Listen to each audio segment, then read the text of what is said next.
right, this is the Profit Point Show on OGTV. This is where we talk about things that affect businesses, trades, services, all across the globe. And we bring to you analysts who will be doing justice to our topics. And this program is designed so that experts will come in and tell you what you should use to grow your business in every sphere of the economy. My name is Charity James, and I want to welcome you to another episode of the Profit Point Show. Today will be a very good ground for us to talk about satellite, but we'll do that after this break.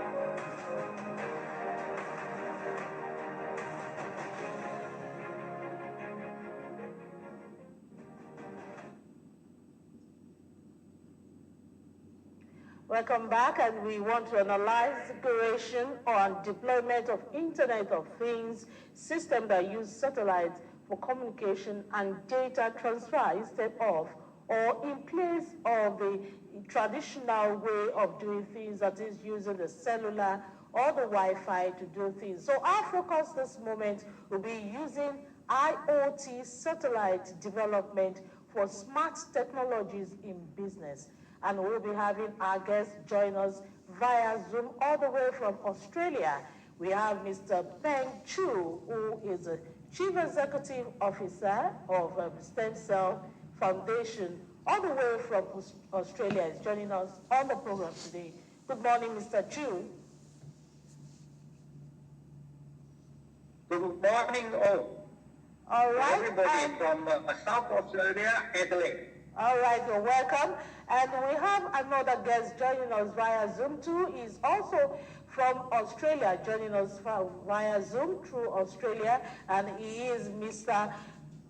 Miroslav Kostecki. Is the Chief Executive Officer of Stem Cell Foundation, also in Australia. Mr. Miro, you're welcome to the program. Yes, hello to everyone as well. I'm the Chief Technology Officer, CTO. Okay, now we want to deploy all our resources and our focus this moment to using the digital space to grow our business. And we are narrowing everything we are going to discuss on this program to IoT satellite-based development, especially for businesses, schools, industry, and any sector across the economic line that will be using, that needs it. And both gentlemen on the program will tell us the importance of going this way for the growth of Africa, for the growth of the nation, and for the growth of the global space that we all live in. Let me start with Mr. Penchu. What are the likely advantages of using satellite-based IoT over traditional ways that we are used to? We are used to using the Wi-Fi, we are used to using the cellular. Why do you think introducing satellite-based development, especially in businesses, is the in thing now, Mr. Chu? Thank you for your question. The satellite Internet of Things is critical, for instance, any businesses that relate to climate change. And climate change, you need space technologies. In this case, for instance, you have pipes, like Dangote business in their pipelines. I think oil and gas from the very remote area in the ocean to the ocean, or to these forest, very remote area that you have no satellite, no internet connection and no Wi-Fi connection. So if there is a leakage in the pipes due to many reasons, vibration due to corrosion, because they have lots of pipes. Okay. Then you would have the possibility of satellite providing the internet connection. In our case, it's about 500 kilometers up in Spain, satellite, launched by the South Australian government. $6.5 million satellite, which is the size of a shoebox. And so these are low orbit satellites that will monitor and track the data from the pipes real time, meaning that if the pressure change, we know that there is a leakage. You know, just like your tire pressure. It changed from 36 to 26. Then we know there's a problem with the tire already, there's a puncture.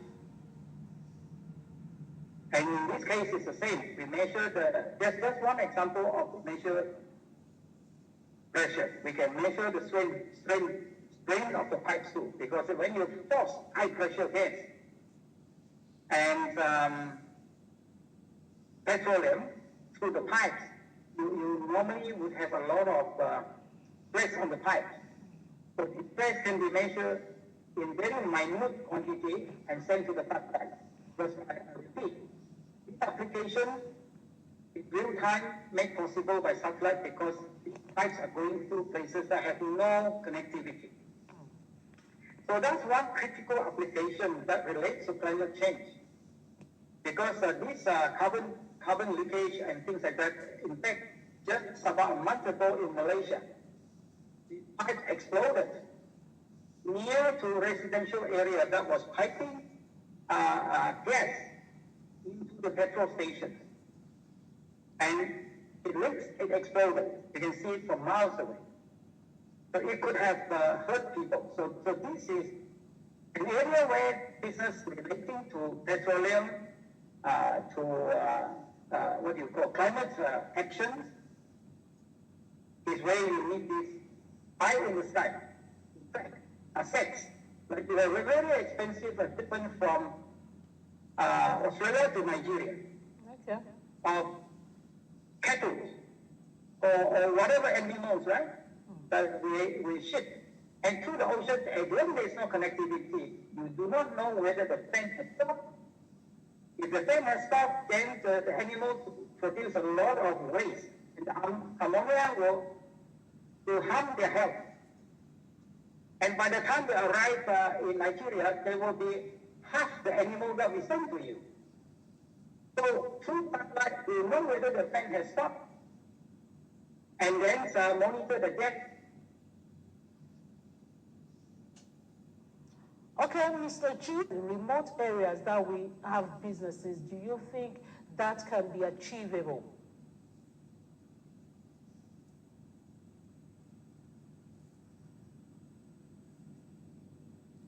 All right, Mr. Kosteki, did you get my question? Yes, I did. Yeah, sorry. Just a little bit of trouble with the audio, but I think I got the question. Okay. So the low orbit satellites are the ones that really have the low cost. You know, the other satellites are really very expensive if it's a direct connection all the time. So the low orbit ones reduce the cost, and the cost is obviously very important for the bottom line, the profit of the business running there as well. It also, in fact, such a low cost that we have our local low Earth orbit supplier here is able to provide a service just with each packet of data can be just like 1 cent. One cent US, or even less than that for larger amounts. So when they're deployed in many locations, then it still is achievable even for farmers, even it can be used for enterprises that are small businesses, or even for example, for universities to be able to actually do that. But what's really been the problem though with the satellites is being able to deploy them without the cost of time and effort, and being able to actually put them in. They've been very complicated to put in actually. So places like universities have found it too difficult, even for university students and of course younger ones. So businesses even don't have that time to invest to put that in.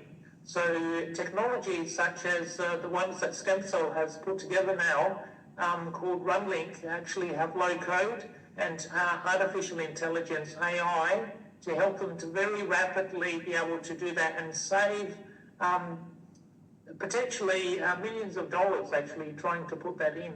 So it's affordable, in fact, for farmers and others too.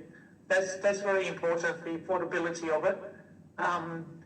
The facts that the low orbit satellites only come maybe once every 15 minutes, once every 2 hours, also obviously affects it, but you have to cater for that. In the meantime, you can still store the data and you can send it when they're available. Okay, Mr. Chu, let's talk about the affordability of this satellite development that we are talking about. We know that a lot of people who are still used to the traditional way of using the internet, I mean the Wi-Fi, the cellular and all that, they are still struggling with it. So we want to go satellite now. How do you think they can move and balance up moving from the traditional way of using the internet to the satellite way of using this internet? Will it be easy? Will it be affordable, especially for small and medium enterprises? The cost issue is the main problem. So you could have Elon Musk Starlink. It's available already. But not many people can afford that. Right? Yeah. Small businesses can't afford that. Indians can't afford that. Because there is a subscription fee, it's a setup fee. And therefore, to make it accessible to students and to small businesses to increase their profit in the business, because there's no communication like you said, and the internet is not reliable. And yet they can't afford what is already in the market, those Starlink. But even in Asia, it's too expensive for the ordinary people. Yeah? The small businesses. So what we are trying to do to make that accessible is to have the Starlink that is very low cost. Right? So the satellites that we make use of at the moment, like Nero said just now, there is latency. Okay. It's a very small packet of data. So it's not it's for critical applications. Like a pipe explosion, like tracking a very expensive assets. You could have a $2 million assets in the jungle. And unless you have satellite tracking it, you will lose your assets. So those are critical applications for businesses.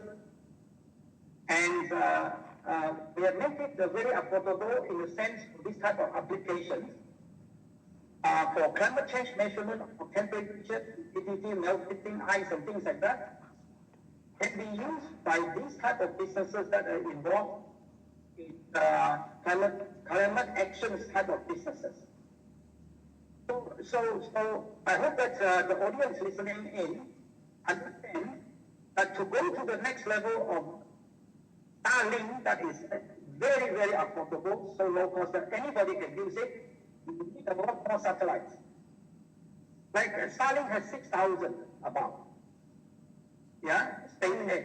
Yeah. And through collaboration between Africa and Asia, we could launch 10,000 satellites. It's only shoeboxes size. It's not hundreds of millions of dollars.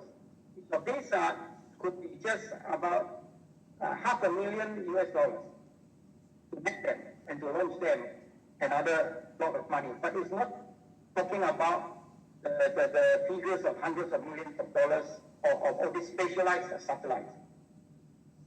So to increase profits for businesses, you need really another solution to be able to get all the satellites up there. And that's why I mentioned about Mr. Dangote. As a university, in Kano State. And we were presenting them 2 weeks ago in a scout camp. And so we were helping the scouts to qualify for the STEM badge, for the satellite badge. I was a scout. I have my cooking badge, my swimming badge, but now we have a special badge called the satellite badge, which is world first. So then, Dangote University will be the first in Nigeria and the first in the whole of Africa and the rest of the world to be able to reach out to hundreds of millions of students throughout Africa for a start.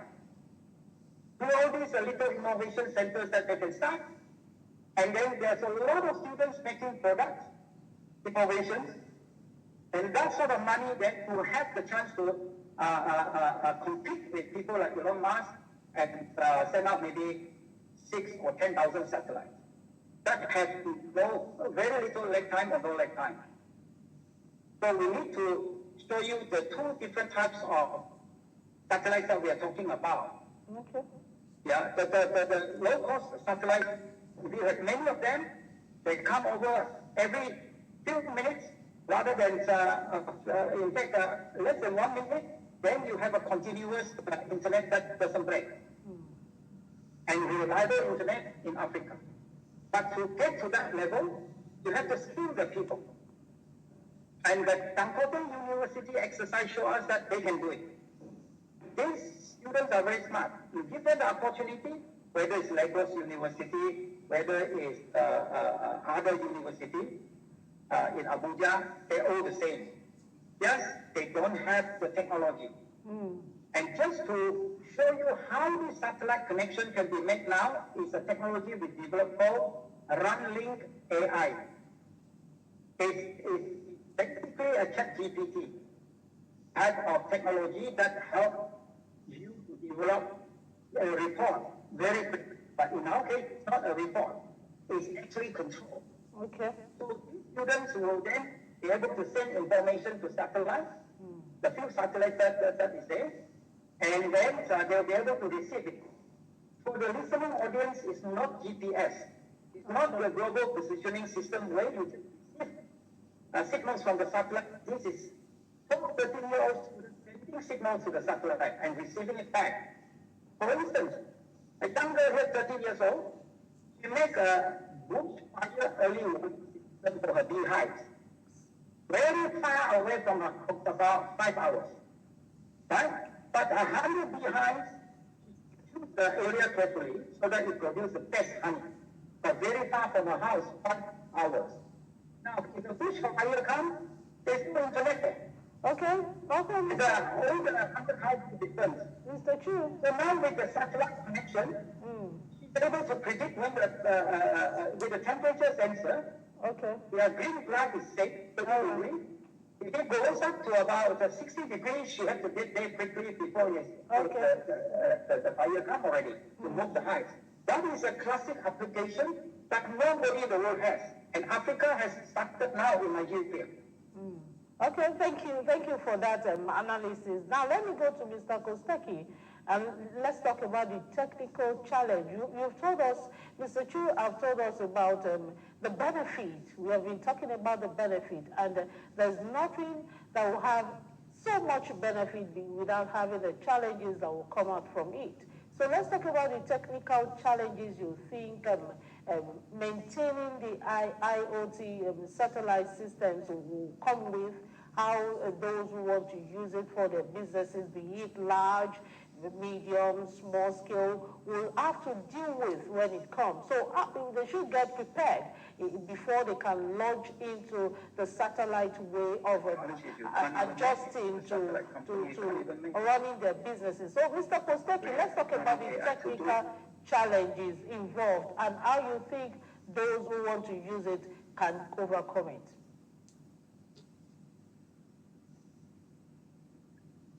There are certainly technical challenges. I mean, I have a satellite transceiver here, for example, from the local company, Low Earth Orbit Satellite, and it comes with a development package.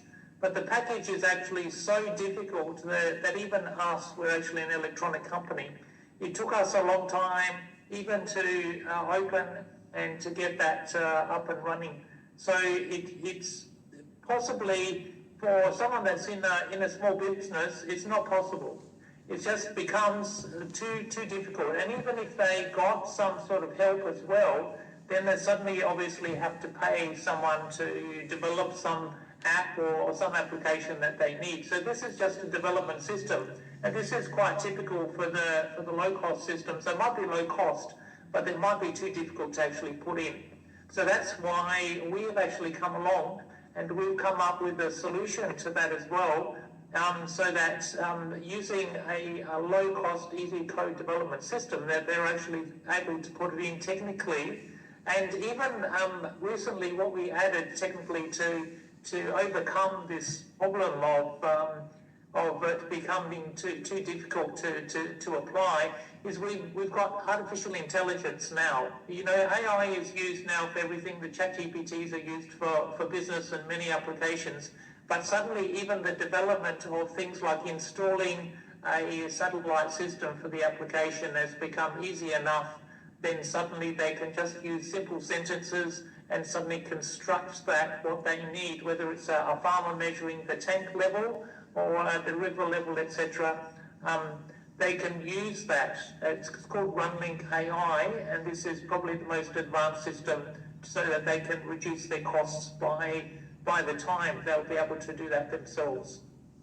Okay, let me stay with Mr. Kosteki, and let's talk about how businesses can leverage.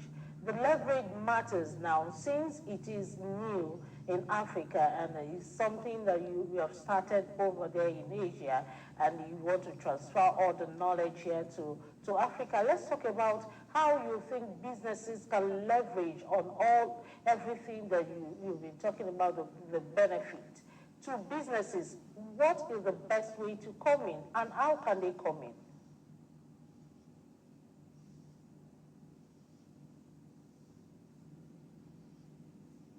Sorry, the question is directed to me?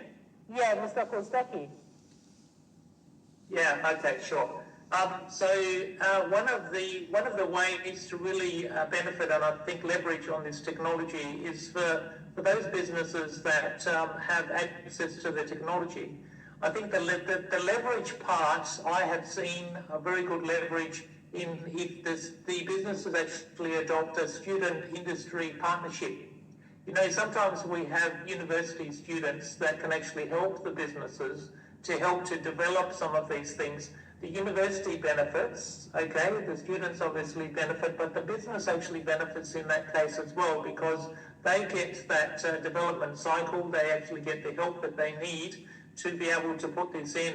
And so with this runlinc system I was talking about, the students can actually even help the businesses, of course, as well. So there's a collaboration, student industry partnership, and we've seen that working here very well.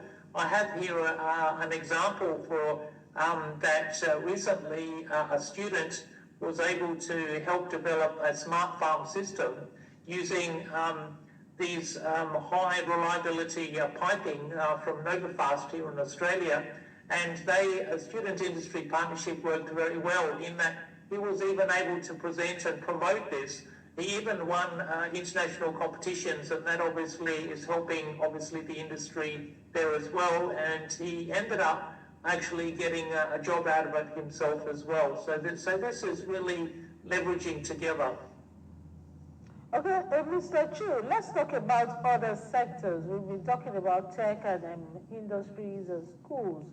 Let's delve into agriculture and or energy. Which specific advantage do you think satellite IoT can provide for technologies which other technologies cannot? For instance, in agriculture, Mr. Chu, in agriculture, we should have something that will enhance productivity, enhance the way the produce are being taken out or harvested. We should have ways of doing the processing. So can satellite IoT help us in agriculture or in the energy sector so that other technologies that we think cannot do it will rest, and this satellite development will do that? Mr. Chu. Thank you again for the question. Start with agriculture. We are in collaboration with a number of universities in Africa on using satellite IoT to monitor all this important data for the farming, for the agriculture. Right? For instance, you may have a drone that is able to take data in a farm that is very far away from very remote area that has, again, no internet and no Wi-Fi. And that is the use of satellite IoT. In places that have no internet and no connectivity, no mobile connectivity. So this drone take all the data of colors changing of the maize, what sort of disease is affecting them, and these data are sent real time through the satellite, and then down onto the laptop, in the university. And so they can then process the data of this experimental farming. And because it's at this very infancy stage at the moment, in this sort of farming. In Australia, it's very advanced already. So they want to do the same thing what we do here in Australia. And so that is one area of application that is very useful for farming businesses.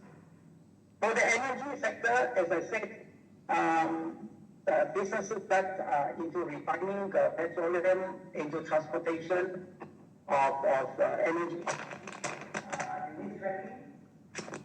of critical data, because you lose a lot of money, hundreds of millions of dollars if there is an explosion,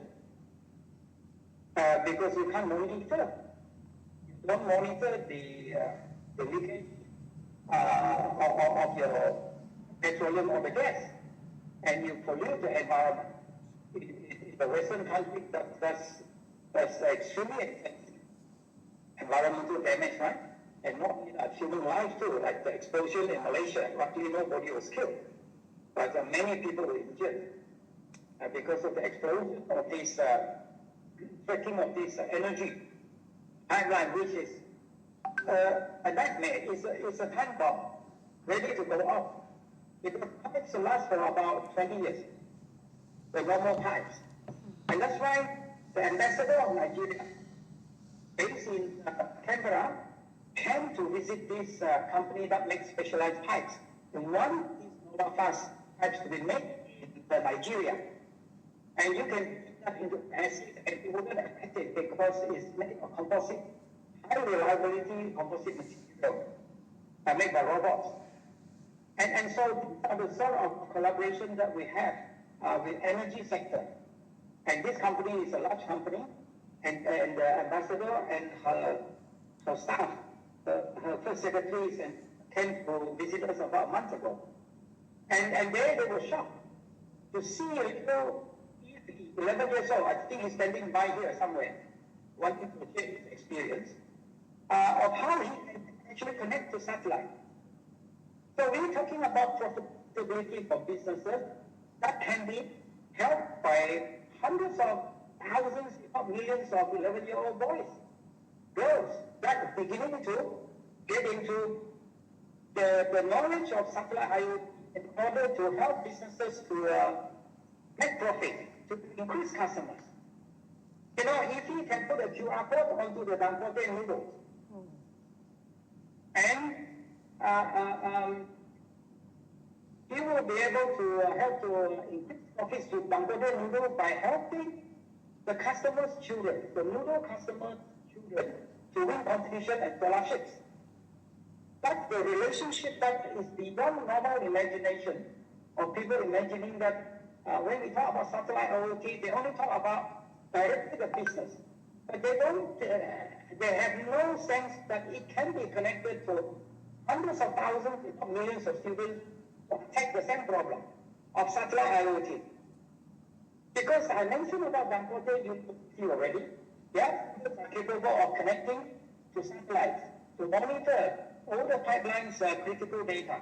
But they don't have opportunity, they never heard of such a technology that Miro was talking about. What they are learning maintain 100 hours. While we are using AI like ChatGPT, it's reduced to a few minutes. Minutes, okay. 100 hours reduced to a few minutes. I thought Abdul Jimor from Ogun University reduced 100 hours to 10 hours is a big deal. But now just the last few weeks, we reduce it to a few minutes because you need coding to be able to connect to satellite.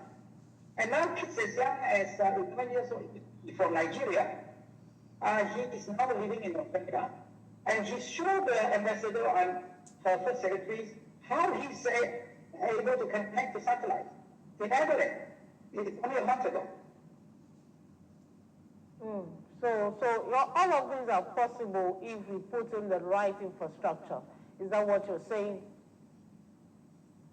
If the right leadership, if the right amount of funding to the Dangote type of universities and schools, and it can happen right throughout Africa.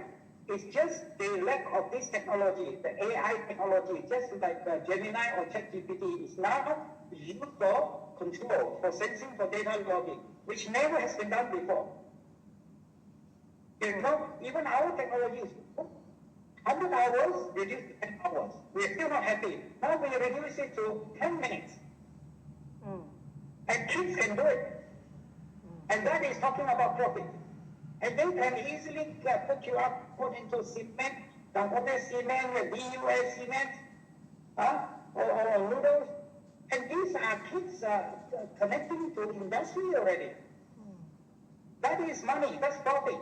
Because the more people innovate, the more profits the small businesses will make because they need the technology to connect to satellites. Okay, talking about the business perspective of the satellite IoT, let Mr. Kosteki answer this question.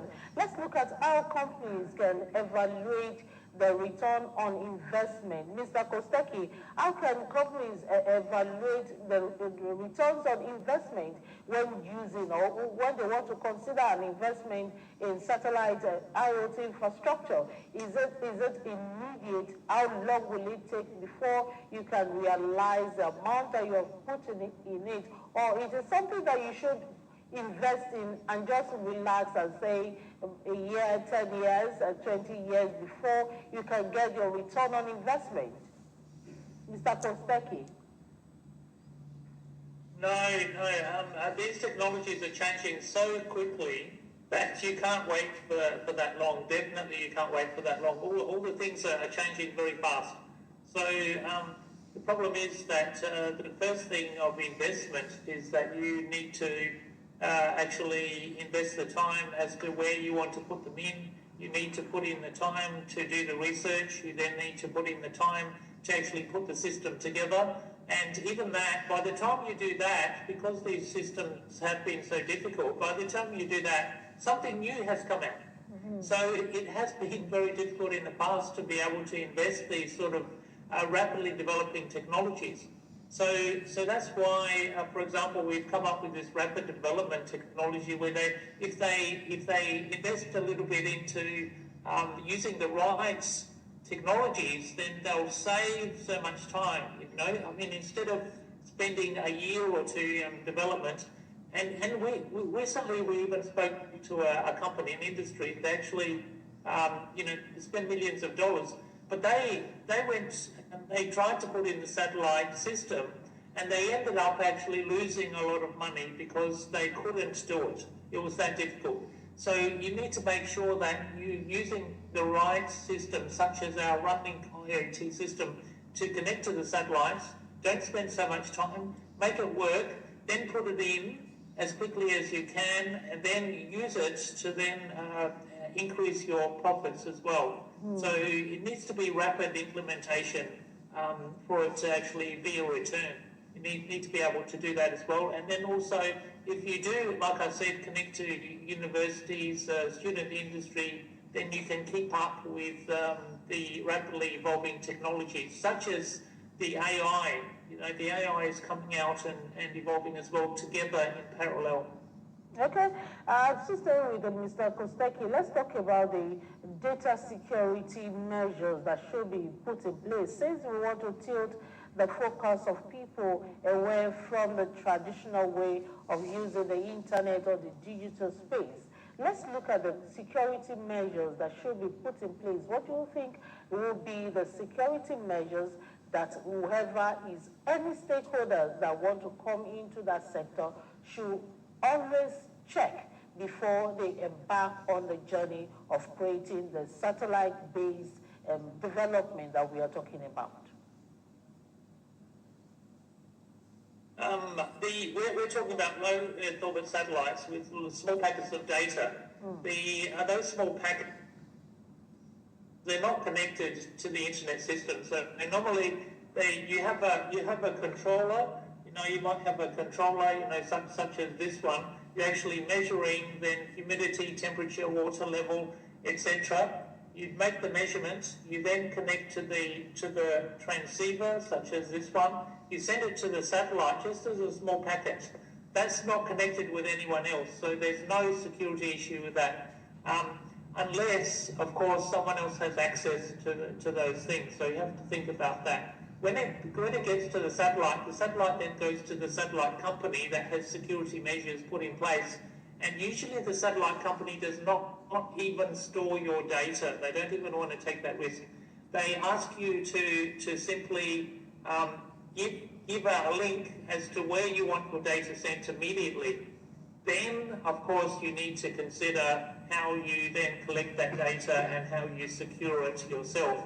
And they are the normal measures that you will take collecting any data then as well, using the cyber security measures.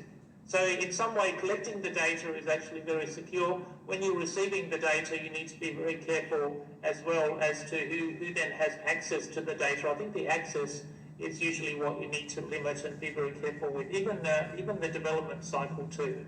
So are you saying it is 100% free from fraud, internet fraud?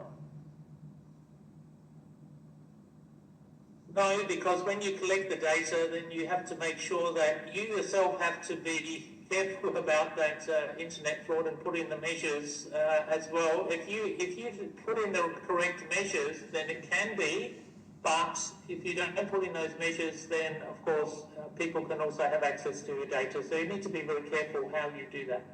Okay, thank you for that. Now, Mr. Chu, let's talk about the protocols that companies or the global standard that you think companies must follow, operational standards, protocol standards, or the strategies that companies need to follow if they want to use the satellite-based ways of doing things, especially for businesses, industries, schools, as we have mentioned.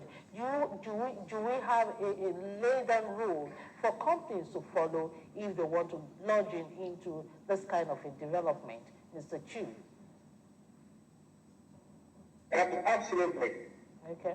These are, you're talking about space, new frontier for most people, and so there are rules and regulations with the authorities. You have to follow the protocols. Like if we want to operate in Malaysia, we have to get the Malaysian Telecommunication Authority to approve the satellites that we are talking about in order to be used by these businesses in Malaysia. So there's definitely this aspect of protocol you have to follow. But Miro may be able to add a bit more to this technical aspect. All right, the regulatory differences from countries to countries, do you think it's affecting the way people are perceiving or accepting the satellite-based IoT that we're talking about? For instance, in Nigeria or in Africa, do you see the difference of acceptability compared to the Asia or the continent? And how do you think the acceptability can go all across so that everybody can be on a global space at the same time using the real time to do whatever they want to do using the satellite IoT?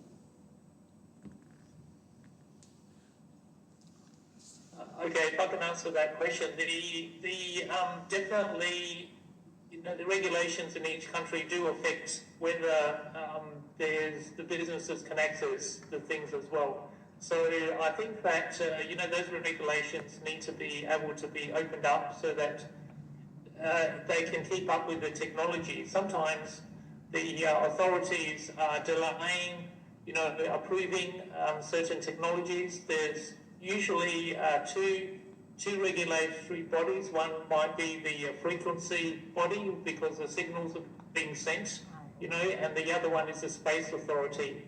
So when something new comes in, they have to then approve those new technologies as well. So definitely those sort of things need to go through so that once they're approved, then it's actually becomes reasonably easy once the products themselves are approved for the companies, for the businesses to be able to use them already. So the ones that are, if they're not approved, it becomes a problem. If they become approved, then of course the businesses are able to access them. So let's hope for more rapid approvals from the authority for those regulations. Okay. Mr. Chu, let's talk about the environmental or sustainability of this new innovation to businesses. And do you think it can be sustainable? And how well do you think people globally will accept it if we want to look at the sustainability and the benefit involved in it? How do you think people will accept looking at the environment, looking at the return on investment, looking at people involved, all the stakeholders who will push everything forward? How acceptable, or should we look at the environment and just sit and not go with the satellite-based development that we are talking about? Thank you again. In terms of sustainability, it's all based on rule-based. There have to be rules when you talk about satellite in space. So the regulations become critical in order to sustain what you call a long-term sort of accessibility for people, for businesses, for anybody. So that's why we have a program for scouts to democratize space. Student scouts. There are 8 million scouts in Africa, 57 million in total in the world. Between two Asian countries, Thailand and Indonesia, already 27 million scouts. 7 in Thailand, 20 million in Indonesia. 27 out of 57 million. 48% are in 2 countries. How? They make it compulsory. Now these scouts will democratize space and make it sustainable. So everybody have a say. If not, it's only a few rich men in the big countries that will dominate the space. So in order for you to sustain a program that relates to space, for satellite IoT, you need to have a lot of people to participate. Nero just described, no students in the world, in school, connect to satellite. We have to be challenged to find out one. 12-year-old kid. 11-year-old EP in Adelaide from Nigeria. I think from the Ambra state or something like that. His father, Edward, is also listening in. They are in somewhere in the waiting room or something. And he used to work for UBA, Union Bank of Africa. And so his son was the one showing the ambassador how critical it is to have access to satellite IoT to make it sustainable for everybody. We have the technology that make it happen. Africa and Nigeria could be the first country to have that legacy. To have all students accessing space. Yeah, and you talk about return on investment, which other country can access it? It is only Nigeria. You are in the front foot already. The ambassador was here. She visited this pipe company, which failed to connect to satellite. We did it for them. So we have the ability, the capability to do that because of the AI technology that we have. So meaning that you have taken 100 hours we will take less than 10 minutes to do apple-to-apple comparison of the coding of the procedure to connect the satellites. And kids as young as 11 years old, Ifi, 13-year-old Vala from India, already done it. They win major competitions judged by top judges, professors. All students will be competing in world competitions on what they call STEM, science, technology, engineering, maths. I think you mentioned about Bimbo, who is also having a program on ICT. We would like to get these kids onto that program, and these Nigerian kids, as well as Indian kids, the Malaysian students and the professors in another program to share what I've just said, because I think we are coming to an end of this session already. Right? So this is the excitement of the right question that you asked about sustainability of this satellite Internet of Things in that simple term. We have the technology, you need to give them the access. Like for instance, I'll give it in reverse. Ambassador is working so hard to bring $10 million investment of pipes into Nigeria to increase the profitability of these businesses that need pipes like Dangote, or BUA. And yet, IFI has already demonstrated beyond any doubt using our technology, the AI technology, the Gemini, the ChatGPT for real life control, that he is able to do in a fraction of the time. Imagine there's 1 million teachers teaching coding in schools and STEM, making satellite connections. Let's even say it is possible using the other technology, which you have to check it out, and I don't think you will find one. Let's say they can do it in 100 hours. 1 million teachers pay $1,000 per year to teach that 100 hours. If he's sure he can halve the time. Time is money. You don't have to take 100 hours. You only, the teachers, 1 million teachers only need 50 hours. That is 1 million teachers and $1,000 is $1 billion. And if he has already proven that he can save Nigeria $500 million. And the ambassador is working so hard to try to get $10 million, $1 million investment into Nigeria. That's called sustainability. If you have the ability to identify issues like this, problem like this, saving money is making money. Okay. So he is already making $500 million US for Nigeria. Okay, as we round up, Mr. Chu, are there ethical concerns that Nigerians, since you're using Nigeria and the ambassador as examples now, should we have any ethical concern about the satellite if we want to launch it and use it fully in all our operations, industries, schools, and all that? Should we start looking at the ethical concerns about this? Mr. Chu, can you hear me? Well, as I said, yes. As I said, everything has rules. The ethics of rules. You give them good education, they will not do the wrong thing. Okay. All right. And you start educating them from primary school, because no primary schools in Nigeria or the whole of Africa or America, primary school, have access to satellite in their projects. And we have already this session in Dangote University. I hope Mr. Dangote is listening in. So his university become the world first to have 100 million students connecting to satellites in the whole of Africa.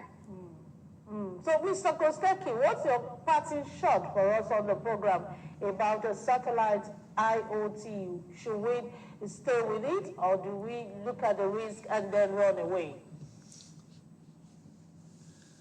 I think that we now have new technologies where it reduces the risk. That's the thing. So you can reduce the risk by making sure that you can quickly develop your satellite application. You can test it quickly, you can put it in, and that will certainly reduce the risk of the development time on there as well. And you can make sure that it is working correctly, and there's big return on investment. If you can actually do that, then you can save, for example, some businesses, such as just someone looking after a beehive, they have to travel maybe 100 or 200 kilometres to go and check on their beehives if it's out on the orchard, and then they have to travel back, and they might need to do this once a week or something. So, how much time and money can you save if you just have a satellite monitoring your things, and you don't have to go there very often, but you can check it much more regularly. You can actually see what is happening every day. So this is just one example. Businesses like that can really benefit into putting it in. I want to thank you so much, Mr. Miroslav Kostecki, who is the Chief Technology Officer of Stem Cell Foundation there in Australia, for coming on the program. Thank you for sharing your thoughts with us. Thank you so much. Okay, and Mr. Peng Chu, who is the Chief Executive Officer of Stem Cell Foundation in Australia. Thank you for your thoughts, and thank you for educating us on the satellite IoT, as you have said. Thank you. Thank you for this opportunity to share this wonderful experience, especially with the participation of Nigerian diaspora as well as Nigerian. Like Victor from the university in Nigeria is listening in too. I think he would have the chance if we have the next session with Bimbo on the ICT program. All right, thank you so much. We are glad to tell you that will be the end of the program, and next week promises to be another interesting one on the Profit Point Show, when we come again to talk about how you can grow your business and ensure that you are a partaker in the economic growth of Nigeria and the global space. My name is Charity James, but before I leave you to go, don't forget that you can join us on the program on any of our segments. That is the business review segment and the sectorial segment. You can sponsor or place your advert by calling this number 0803-396-0423. 0803-396-0423. That is the number to call to join us on OGTV and place your advert or sponsor every of our program. Thank you for watching today's program with us. Until next time, have a good week ahead of you.